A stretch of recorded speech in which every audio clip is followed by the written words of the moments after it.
Hey, everybody. I think we had a question from Ed and Barbara, so let's go ahead and follow through with those questions. Yeah, go ahead, Ed, start us out. Hey, Ed. Let's get you unmuted. Am I unmuted? Yes. Thank you. Thanks for the opportunity. One of the challenges I have, and I know it's because of my anxiety, is am I doing this right? Or if I miss a word from you, it Right.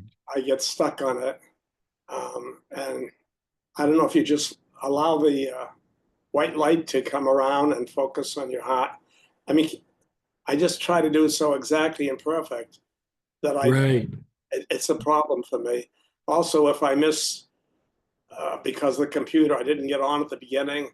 Oh, everything's gonna spoil. So Right. Right. Right. I know some of that is compulsive behavior and perfectionism, but I just didn't know if there's a simple way of finding peace, like just doing How, the. how, how do you feel when you do Lama Yoga? I'm just curious. That's good. I like that one because it's straightforward. I can do it, and I can do it several times. Right.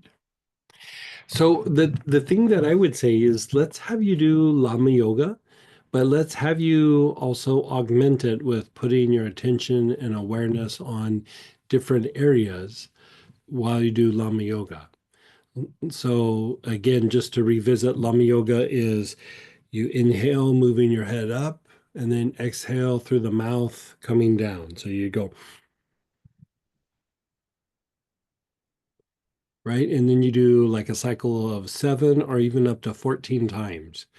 So what I'd like you to do is, you could do several cycles of that, but in between, say you do 7 cycles, you move your head up and down, and then you're being still, you're being aware of your body. I would be aware of the kidneys, and then and you can do this in any order, like the kidneys, and then the low back, just anywhere in your low back, especially where you feel like tension, and then on your whole like pelvis, like if you put your awareness on your pelvis. And the idea is, because even like some of the thing where, like you said, you're afraid that you might be doing something wrong or something, um, that's kind of like a fear or an the old way of saying it mystically would be like an insecurity, like you don't feel safe or you don't feel secure in your action or in your environment or something like that. And so if you look at it from the point of view of like from a mystic perspective, like different areas in the body will hold stress, right? And these different stresses will throw off our nervous system and our vagus nerve and vagal tone, and it's tied to even how we are able to connect to the white light. And so this idea of putting your awareness on the kidneys and then doing the Lama Yoga is a way to break down the stresses that are in the kidneys, I should say, and the low back and in the pelvis, and you're transmuting it and you're moving it up. When there's excess there, it definitely can cause anxiety. Like there's like 4 areas that you look at for vagal tone. You look at functions in the heart, functions in the respiratory system, functions in the digestive system, and then functions in the urinary system. And all of these are impacted by the vagus nerve. And so it is tied to our ability to rest and repair and to have like a sense of well-being. And when it doesn't have tone, or when it might be, agitated, that part of the nervous system is agitated, it becomes hard to not have like anxiety or be in fight flight. And so what you're doing over a period of time is you're making small shifts in the nervous system so that you have like a stronger sense of well-being and you're becoming less reactive to the chaoses in the environment. Like basically what you're doing is you're beginning to enhance your ability to um, uh, like establish like order both internally and in the environment. And you know, like you said, it's something that's easy. You can kind of do it multiple times. So even if you just do it, you'll feel good. But if you start putting your attention on these different areas, it will deepen the practice and accelerate the practice so that when you do it, you'll have longer periods of time where you feel the benefit, and the benefit will also go deeper. And you know, it's not a magic bullet. It's not going to happen like overnight. But if you do it over a period of time, and then you look back in 2 months and you go, God, I was so much more anxious 2 months ago, and I still might be a little bit anxious now, but I'm not anxious like I was 2 months ago. So there's just these little movements that you're walking your way out of how that feels, and you're walking your way out of how the body as a whole is responding to these things in the environment, triggers, whatever you want to call them. And how we get there, you know, because it's to a certain extent, it's part of the mystical journey. Like it's tied to being able to over a period of time undo the conditioning of the past. And as we start to have deeper experiences, we start to touch on things that are very unknown to us, like very, very unknown. And if we've trained ourselves through refining the body, right? Like, you know, we've put our awareness on the kidneys and the low back and the hips, and you know, we're able to start calming ourselves as we have expansion into greater levels of touching the light and expanding beyond what our mind has experienced before. It allows us to go deeper into that practice and have deeper spiritual or mystical experiences because we've trained ourselves in refining the body first, so that when we start to touch things that are a lot more abstract or a lot harder to perceive or touch, we've practiced a whole bunch on the body, right? You know, we've practiced on the body that's really dense, and, you know, we've refined our process so that when we have our inner experiences, we can touch things that are more divine. And eventually, when we pass, it accelerates our movement through the inner worlds so that we even diminish our suffering after we've even left the body. And so it's a good practice for now. It's a good practice for later in our life when we have deeper spiritual experiences. And it's a good practice for when the time comes and we leave our body. So to keep it simple, when one's feeling anxious, one can do the Lama Yoga, Right?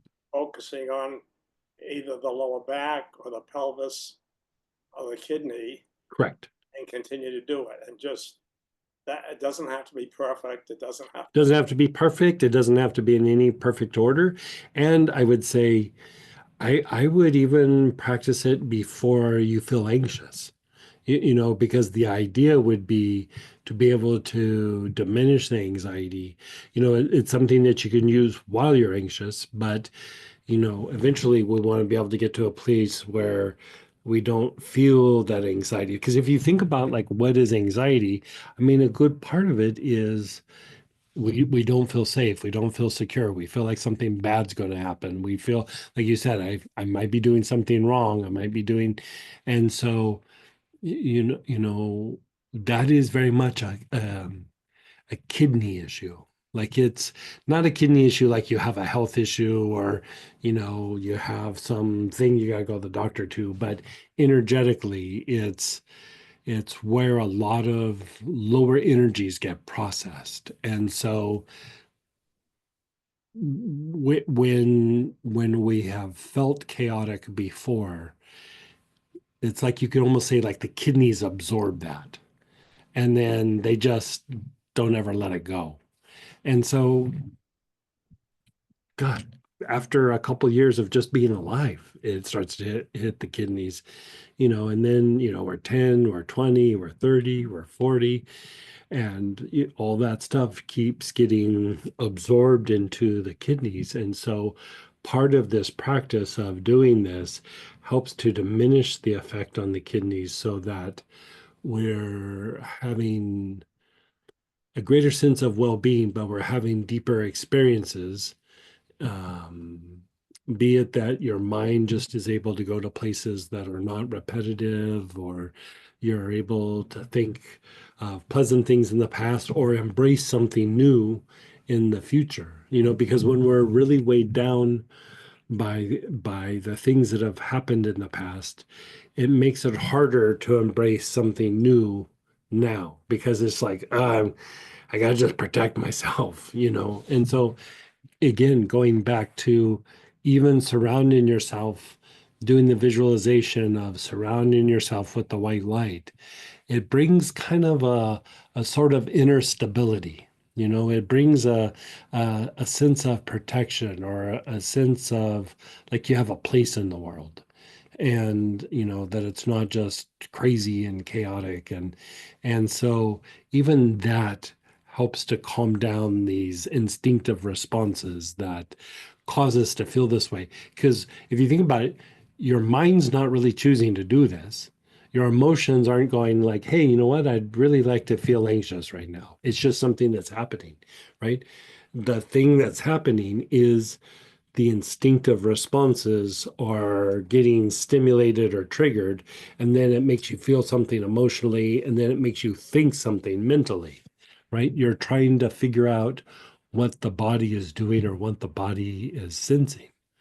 And so regular practice of Lama yoga and regular practice of visualizing that you're surrounded by white light. And if you look at what we've been doing over the last like month or two, we keep visualizing the white light, but we're doing a bunch of different kinds of practices. We do the thing with the rose and the heart, and then, okay, visualize the white light. And then, like we were talking about just a few minutes ago, where we do breathing on the navel and we visualize white light. And then we do Lama yoga, and then we visualize ourselves surrounded by light. So all these practices, you keep coming back to this thing of being surrounded by the white light, so that it is a way to start diminishing the chaos of the outer world and allowing you to have some sort of internal order in your inner world, so that you can deal with the outside world better. And you do it right after you feel distracted or upset. Yeah. Oh, yeah. You could do it either way. You could do it as prevention, or you can do it like, I feel crazy right now and I'm feeling anxious and I need to do this. I've done it both ways and it works. Lama yoga plus the surrounded by the white light And then awareness on those areas. pardon? And then the awareness like on the kidneys and the low back and Any of the those areas, pelvis. and Yeah. the heart too. Okay. Yeah. Thank you very much. You're so welcome. Let me know how that goes after you've done it for a little bit. Okay. And then go ahead, Barbara, then Marie. Hey, Barbara. Hey there. Thank you for taking my question. You were talking earlier about the heart opening more and more. Yes. And I'm wondering, as that process begins to happen, are there other practices that would be good to do? I don't want to say there's a sense of vulnerability around that, but it's not always comfortable having that much energy and expansion. And are there other practices to do Right. along? So like, there's kind of like two approaches. One, like what we were talking about before, where you're doing the breathing on the navel. I mean, that gives a little bit of a protective quality. The little bit stronger practice is, putting your awareness on the brain and then between your eyebrows. And when you do your brain in between the eyebrows, the between your eyebrows begins to balance the two sides of the brain. And then, you do that for a little while, you let the brain go, and then you rest on the ajna, or the area between the eyebrows. And then you go to the back heart. You do that for a little while, and then you drop down to the main men, which is the low back area, the backside of the navel. And then from there, you go to the sex chakra, which is like the lowest emotional component in our energy body. And so the thing with that is that it does kind of take down the armor. Like, it does diminish the armor. But I would say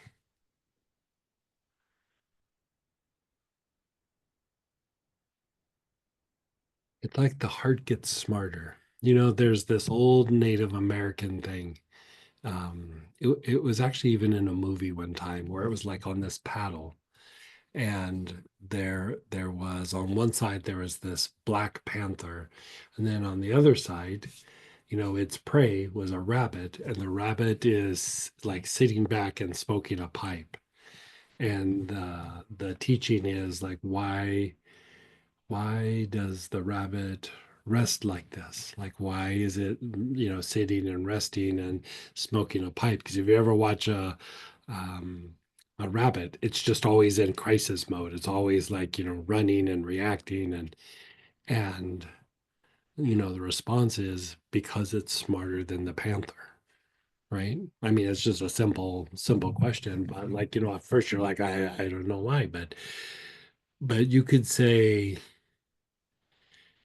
it's smarter than the panther because it's using both sides of the brain.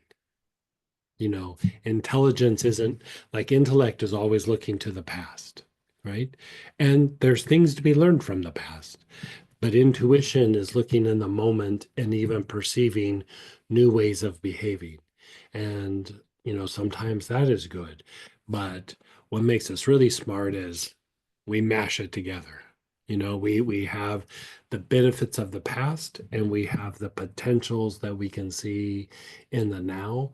And as you merge these two things together, that is the truly open heart. Like, because the heart and the mind are becoming one.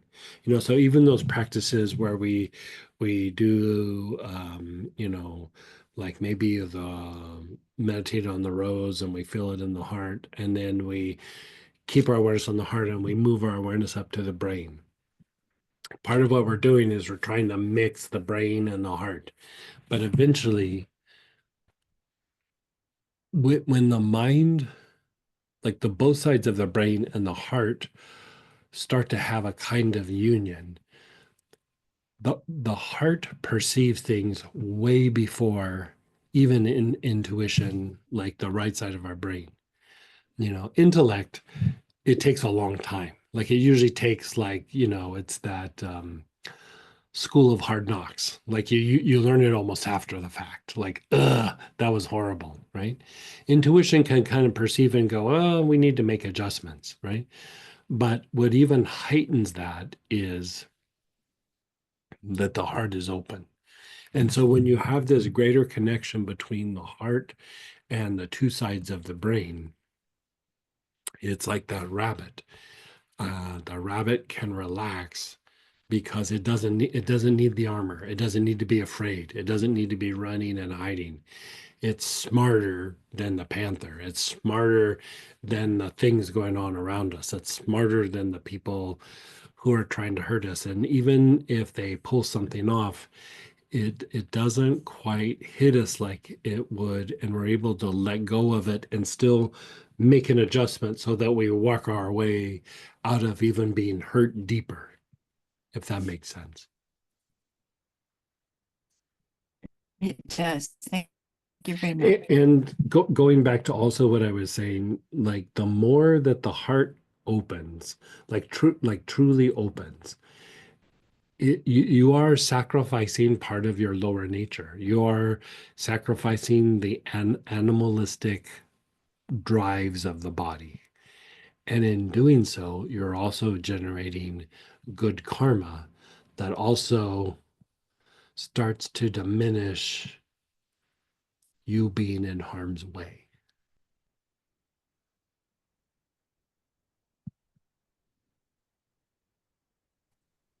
You know, it's not all, doesn't happen like overnight, but the more that you do it, you'll notice that like usually that would hurt really bad, or usually I'd be devastated, or usually this would go on for 2 weeks, and it's starting to change. It's starting to be different. It's starting to it's starting to evolve out of what always happened. Thank you. That feels important to sit with. I Yeah. appreciate that. And go ahead, Marie. Hey, Okay. Marie.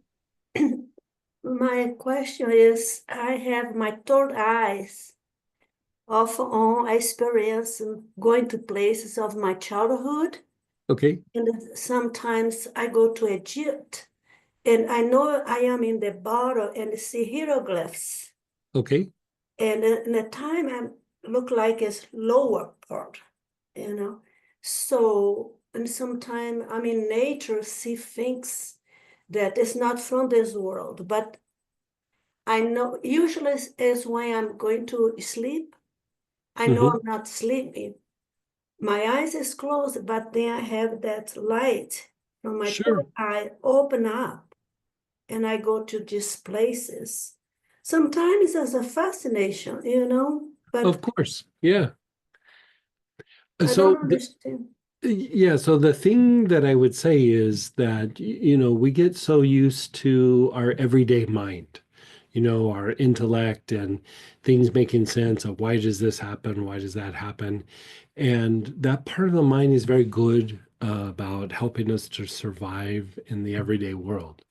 You know, you could call that part of your mind the citizen, you know, the one that goes to the store and drives the car and balances the checkbook and does the laundry and, you know, does all those things.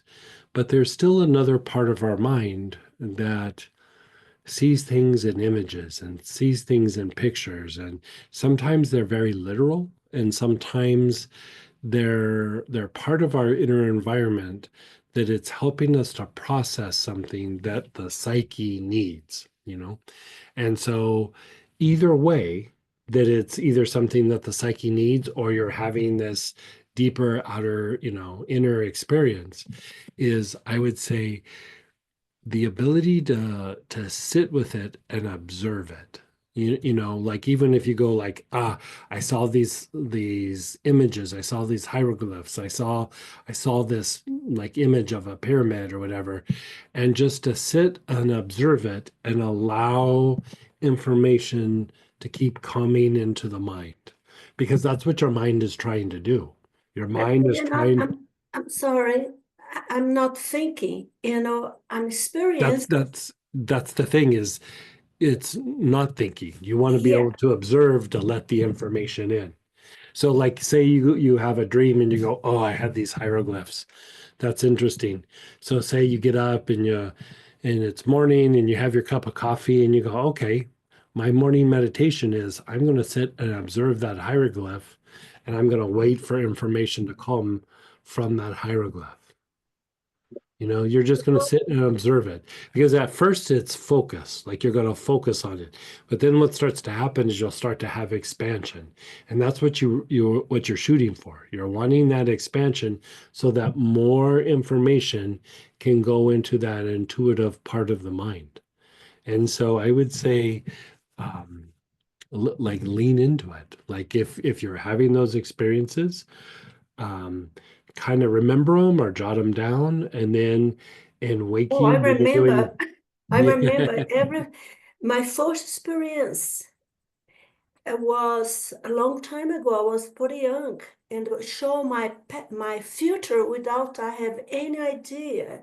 This is real. This master, Chinese or I don't know, Mhm. something from this Asian country. He old man with a beard, this clothes like a strange robe, and he show up to me, and he opened his arm and throw a sheet kind of not so white, not brown either.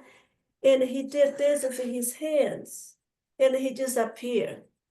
Hmm. He stay with me in my heart forever because irony of life, you forget all this. I live in Japan, South Korea, and I'm fascinated Sure. with things from Nepal or this metaphysical Right. because he guided me without I be conscious. So when Right. I get all this vision, I see the light here open up like open the entire world. It's a light different than our light. Yeah. And what I needed to mention to you, explain to me, please, is I was burned my entire body when I was a baby, and they killed my mom, and a stranger raised me. Do you think all this has to do because I have burned my entire body? My entire body, as old I get, I see marks that I break down because I don't have memory of some. I remember the torture, but the babies I don't. But I have burned all over my body. And Wow. mhm. Do you think it has to do with because I was burned? But I'm metaphysical because I have this. Hard to say. I mean, that probably does play a role in some of this, but you know, you do sound like you're having inner experiences and some sort of guidance. And I mean, it could be because of that. It could be for other reasons. But I would say, for one, I'm sorry that happened to you.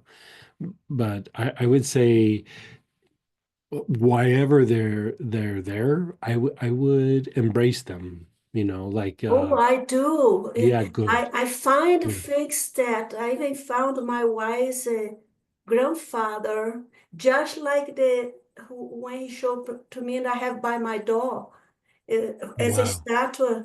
And then I found the Kuan. She's Oh, good. huge. I put it outside. I had the intuition, my heart. She wants to be outside, and I put by my window outside.